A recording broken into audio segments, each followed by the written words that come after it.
Hello YouTube, and welcome back to another video from me, your host Logan Albright. I thought I'd do something a little bit different. I have a few ideas for videos that I wanted to do that are not necessarily book related. And I know this is a book channel and people want to keep it a book channel, but some people have asked me for other things like movies or music or other things in general. And so I thought I would do a couple bonus videos in addition to my usual weekly upload to talk about other things. And the first thing I want to talk about is some of my viewers have asked me about my favorite music, because I am a huge music guy. I love music.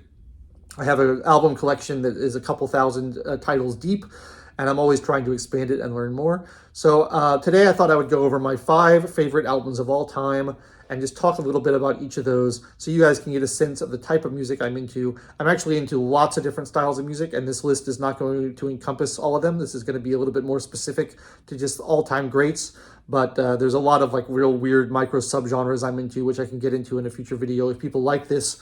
But if not, that's fine. I just thought I'd do this for fun, and I'll go back to my regular scheduled book programming pretty soon.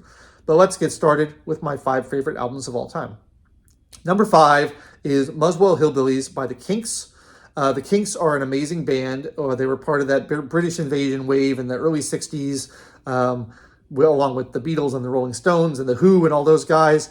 But they never really made it as big in America as those other bands. And there's a couple reasons for that. One of the reasons is they got into sort of a violent altercation on a tour over here, and they ended up getting banned from touring in America, so they didn't get to tour as much as those other bands. Another reason is that their music is very, very English and is very, very, well, it's slightly conservative, and not politically conservative, but kind of culturally conservative, in that there's a sense of longing for the good old days, the way things used to be. There's a romanticization of the past that takes place in the Kinks music that you don't find in other bands of the era. And I think that really held them back as well, because, you know, it was a time of rebellion and revolution, and it's like, yeah, let's tear everything down and start something new. And that's kind of what people wanted to hear. And hearing like, hey, wasn't it nice when we could go to the pub by the village green and drink beer, and everything was nice and innocent? That wasn't as appealing to people at the time. But I absolutely love the Kinks, and I think they have many, many wonderful albums. Everyone knows You Really Got Me, which is sort of the invention of distortion in guitar, and almost the invention of like proto heavy metal in that sense.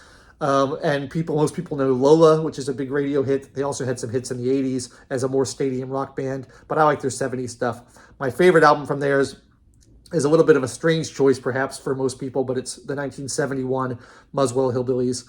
And this album is special because this is sort of their love letter to American popular music, and they integrate elements of New Orleans jazz, and they integrate elements of sort of Appalachian folk music. They hired some session players who were skilled in that kind of music, and it's integrated in with Ray Davies' excellent songwriting. And the songs span a variety of different styles. There's some really funny ones and light ones. There's some pretty sad ones. There's some social commentary ones. But I just love the blending of Ray Davies' beautiful songwriting and his sort of incisive lyrics about the world with this kind of quasi-Americana instrumentation, which actually still retains a lot of the English feel as well. It's a nice bridge between the two continents. And this is my favorite Kinks album, and it's number 5 on my list of all-time favorite albums. Number 4 on the list is Brian Eno's 1977 album, Before and After Science. Brian Eno is well known as the inventor of ambient music, and a lot of pioneer in a lot of electronic styles, and a lot of different, a huge record producer who produced a lot of famous bands, member of Roxy Music. But in the 70s, he released 4 vocal kind of pop rock albums where he sings, and they're more songs rather than his ambient stuff.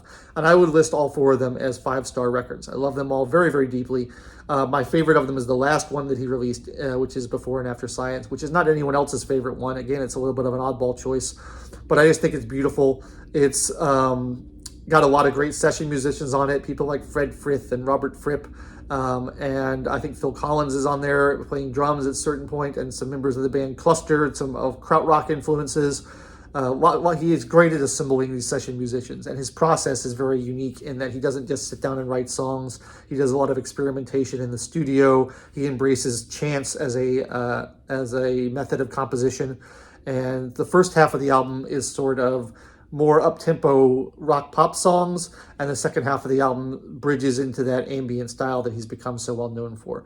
The album concludes with the song Spider and I, which I think is one of the most beautiful, haunting songs I've ever heard in my life. It's on my list of songs to play when I'm in a bad mood. It will always put me in a good mood. It's just so gorgeous and lovely and so simple. I don't know how he does it. He has a real gift for conjuring these deep emotional feelings out of very simple melodies. And I think he's great at that. So I've loved this album, one of my favorites of all time. Number 4 on the list, Before and After Science, Brian Eno. Number 3 on the list is This Year's Model, which I believe came out in 1978, by Elvis Costello and the Attractions. I discovered this record when I was living in New York City. I lived there for 1 year. I worked in a record store, worked at the Virgin Megastore in Union Station, and discovered a lot of new music.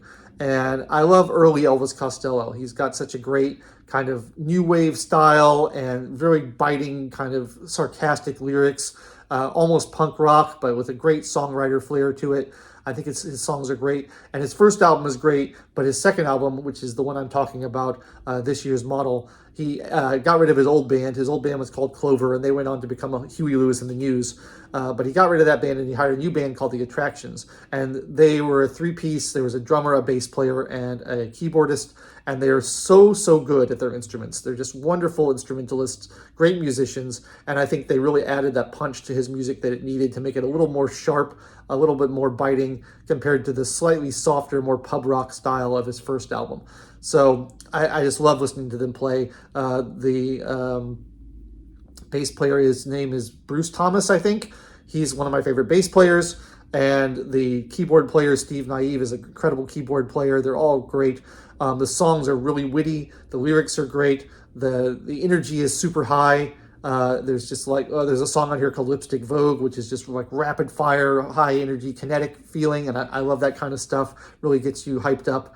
And I think this is one of Costello's best collections of songs in his whole career, and the musicianship is without equal. So that's my third favorite album of all time. And this record really got me through my year in New York. I had an internship down in the Chelsea neighborhood, which didn't pay me and never really gave me any opportunity to advance.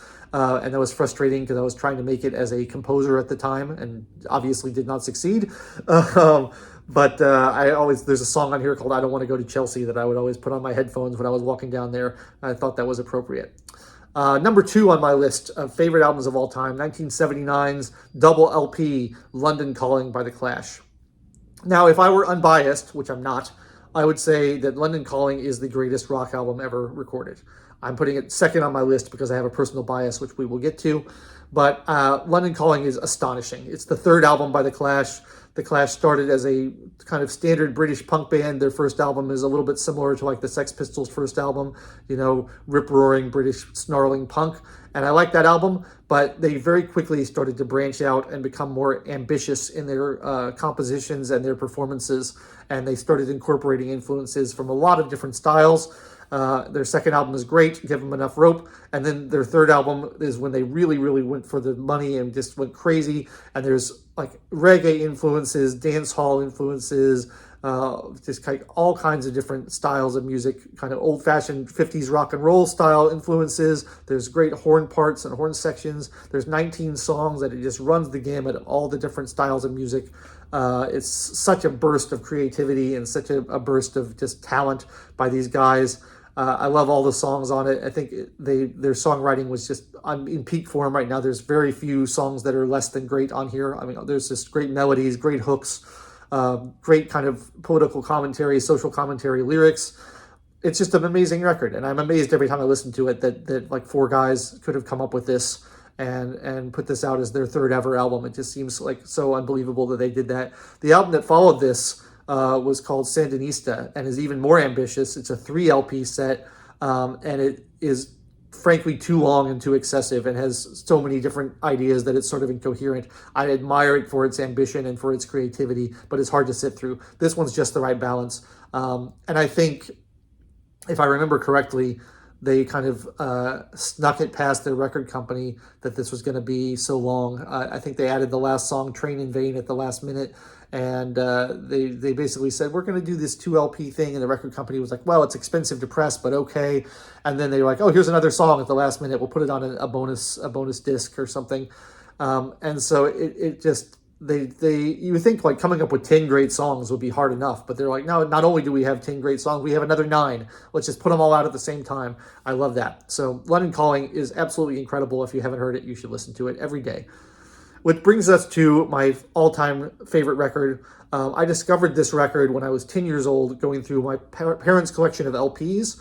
And I remember very vividly, I was flipping through LPs, and I remember seeing a lot of like black and white records, like Revolver and Rumors by Fleetwood Mac, things like that, and being thinking, yeah, black and white, black and white.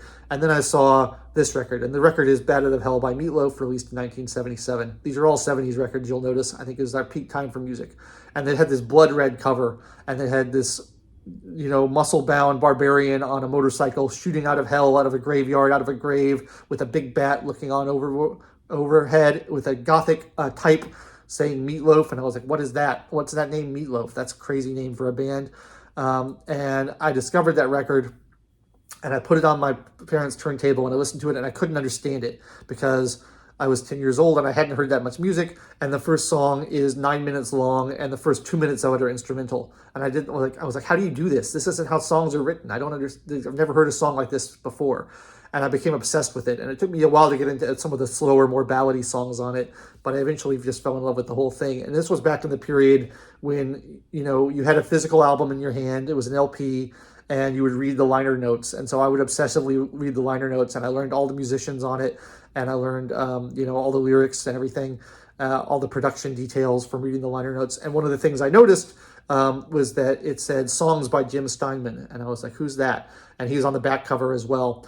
And he wrote all the songs for this record. He wrote all the songs for the following record by Meatloaf. He wrote all the songs for Bat Out of Hell 2 in 1993, which incidentally was the same year that I discovered this album. So I discovered this, and then a few months later, Bat Out of Hell 2 came out. And again, it said songs by Jim Steinman. And I was like, that's the guy for me. And I was just so blown away by the excessive nature of how the songs, how long they are, how ecstatic they are, how emotional they are, how they capture that kind of teenage feeling of just like wanting to explode. That's like no other artist ever captured that for me. And I became obsessed with the songs of Jim Steinman, and I have been a fan ever since. And it's been, my biggest musical obsession for my whole life. And I still put on Bat Out of Hell. I think it's the best record they ever did together. I like the other ones a lot too, but this one's just perfect. 7 songs, which are like clocking at like 55 minutes because they're so long. And I just love it. I've never gotten tired of it. It's my favorite album of all time. So there's a little bit of a taste of my musical taste and my my preferences. Mostly 70s stuff, but again, I said I have a lot of other subgenres that I really am into and really like, so we can talk about those another time. But I hope you found that interesting. Let me know what your favorite records are in the comments down below, and if you enjoyed this, please like the channel, like the video, subscribe to the channel, click the bell for notifications, and come back next week for another video. We usually do book reviews here, so we'll be doing that again. I've been your host, Logan Albright, and I will catch you next time.